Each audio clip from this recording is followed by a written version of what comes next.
हाय, आज मैं तिलक नगर आया हुआ हूँ दिल्ली में। यहाँ पर एक इंटरनेट कंपनी का एड शूट हो रहा है। आइए चलते हैं चुपचाप देखने।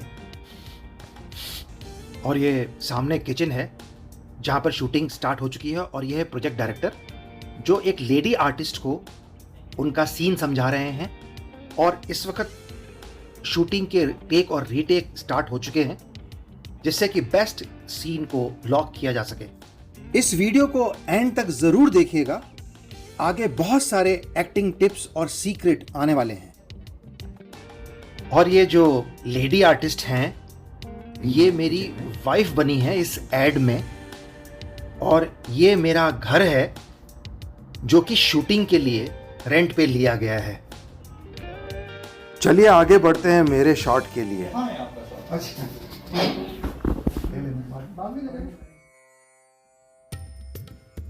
अब मेरे शॉट की प्रिपरेशंस स्टार्ट हो चुकी हैं और इस शूटिंग प्रोसेस में मैं आपको वो सारे की पॉइंट्स बताऊंगा जो कि एक हाई परफॉर्मेंस एक्टर को याद रखने चाहिए डिलीवर करते समय।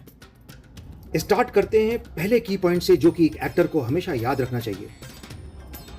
जैसा कि आप देख सकते हैं कि इस वक्त टीम का सारा फोकस मेरे कॉस्ट्यूम और मेरी अपीयरेंस पे है। तो जब हम कॉस्ट्यूम की बात करते हैं तो कॉस्ट्यूम ऐसा सेलेक्ट करना चाहिए जो कि उस फिल्म या एड के उस पर्टिकुलर सीन के कॉन्सेप्ट को मैच करता हो। जैसा कि मैं यहाँ पर एक मिडिल क्लास पर्सन दिखाया गया हूँ, तो आप देख सकते हैं कि किस तरह का शर्ट और ट्राउज़र मैंने इसको चूज़ किया है as per the direction of the production team. और उसके साथ उन्होंने जो अपीयरेंस देने की कोशिश की है उसमें उन्होंने मुझे एक हेलमेट, लंच बॉक्स और इस तरह के कुछ गैजेट्स दिए हैं जिससे कि मेरा अपीयरेंस टोटली एक मिडिल क्लास पर्सनैलिटी को मैच करे। कॉस्ट्यूम को कभी भी अंडर एस्टिमेट न करें और बहुत ही केयरफुल रहें उसको चूज़ करते वक्त, जो कि आपके कैरेक्टर के अपीयरेंस को पूरा ब्लेंड करे, उससे मैच करे। सेकंड की पॉइंट है right selection of shooting location and background जहां पर कैरेक्टर को शूट किया जा रहा है। सीन की रिक्वायरमेंट के हिसाब से कैरेक्टर को कुछ डायलॉग्स को डिलीवर करना है और उसके बाद उसको इमीडिएटली घर से बाहर जाना है, इसलिए उसकी लोकेशन केयरफुली चूज़ की गई है, उसके ड्राइंग रूम की और एक एग्जिट डोर की, जिससे वो बाद में बाहर चला जाएगा। थर्ड की पॉइंट है पोजीशनिंग, टाइमिंग एंड स्पेस।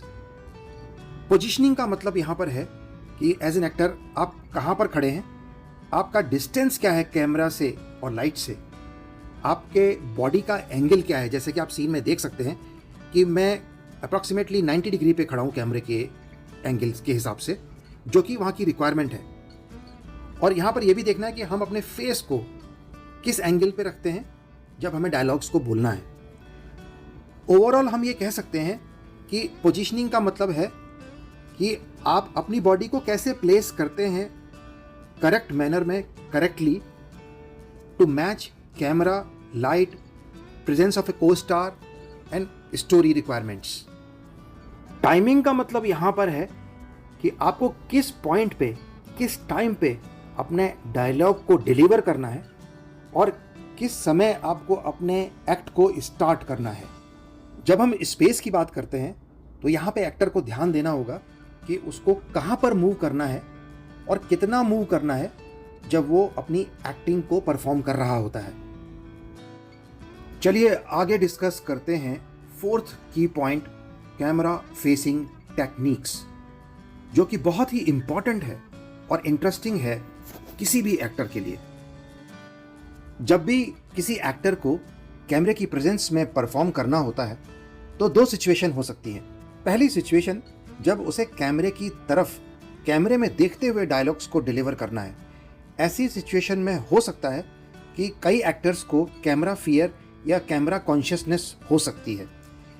इस सिचुएशन में गोल्डन रूल ये है कि इस फियर को हटाने के लिए आप कैमरे को एक पर्सन की तरह ट्रीट करें, एज एन इंडिविजुअल की तरह ट्रीट करें जिसको आप कोई इन्फॉर्मेशन दे रहे हैं या उससे कोई इन्फॉर्मेशन ले रहे हैं।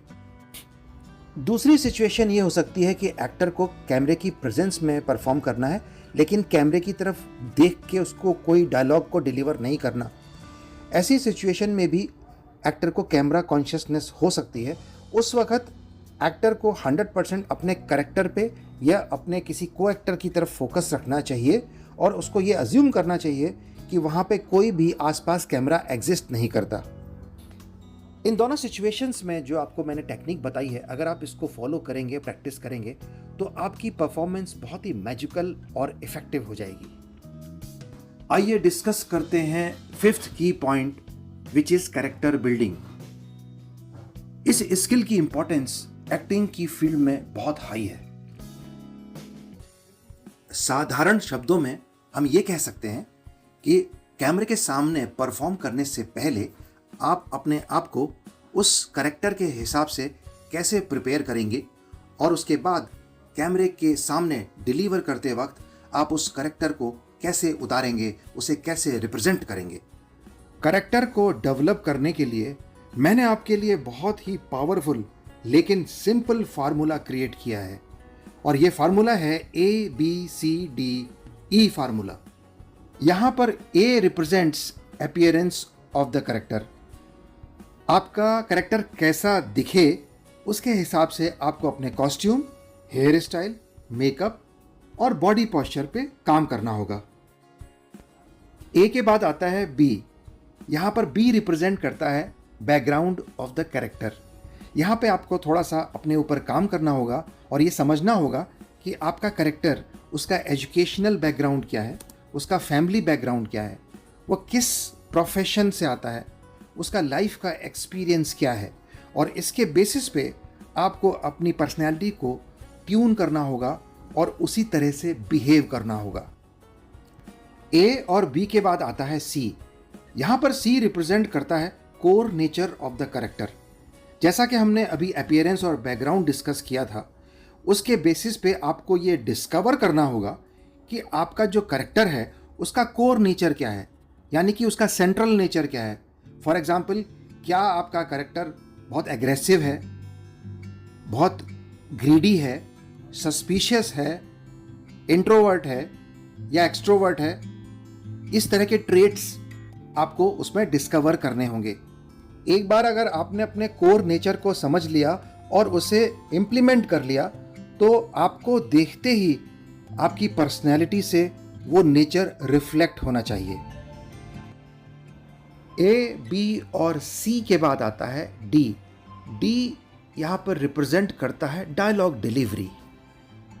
डायलॉग डिलीवरी में आपको 3 की पॉइंट्स याद रखने होंगे। पहला की पॉइंट है क्लियर स्पीकिंग।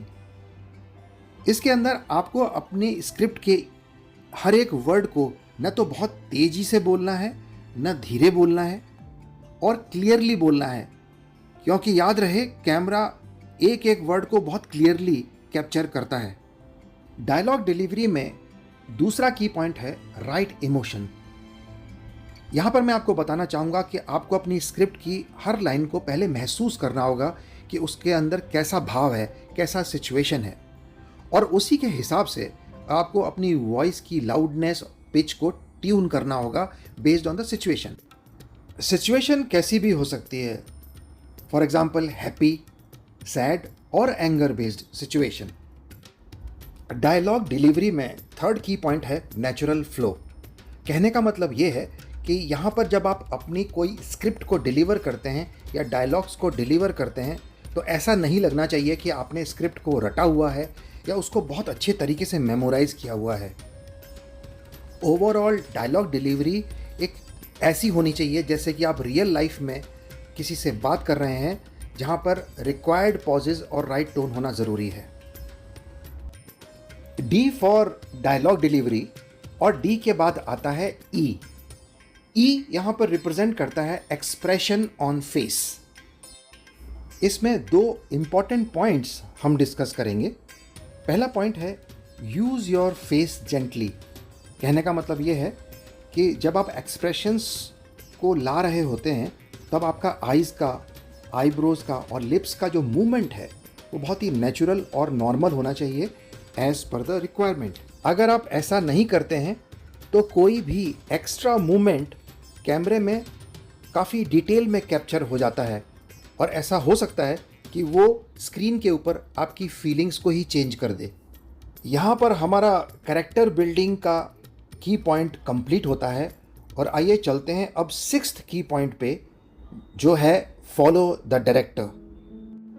इसमें जब हम डायरेक्टर को फॉलो करने की बात करते हैं, इसमें आपको 3 बातें याद रखनी होंगी। Do not interfere with the director and cameraman. उनके काम में कोई भी दखल न दें, क्योंकि वो अपना काम आपसे बेहतर जानते हैं। दूसरा है सरेंडर टू देयर गाइडेंस। उनकी सलाह और निर्देश का पूरा पालन कीजिए। और लास्ट है give what they want and not what you want to give them. कहने का मतलब ये है कि जो डायरेक्टर और कैमरामैन चाहते हैं उनको वही दीजिए, ना कि जो आप उनको देना चाहते हैं। अगर ये वीडियो आपको किसी भी सेंस में यूज़फुल और बेनिफिशियल लगा तो आपसे रिक्वेस्ट करता हूँ कि आप मेरे चैनल को ज़रूर सब्सक्राइब कीजिए। और ये भी रिक्वेस्ट करना चाहूँगा कि आप इस वीडियो को उन सभी एक्टर्स के साथ शेयर कीजिए जो अपने एक्टिंग स्किल्स को इम्प्रूव करना चाहते हैं, और उन लोगों के साथ भी शेयर कीजिए जो अपने public speaking and communication skills को बेहतर करना चाहते हैं। I am really thankful to you for watching this video and supporting the channel. Goodbye and take care.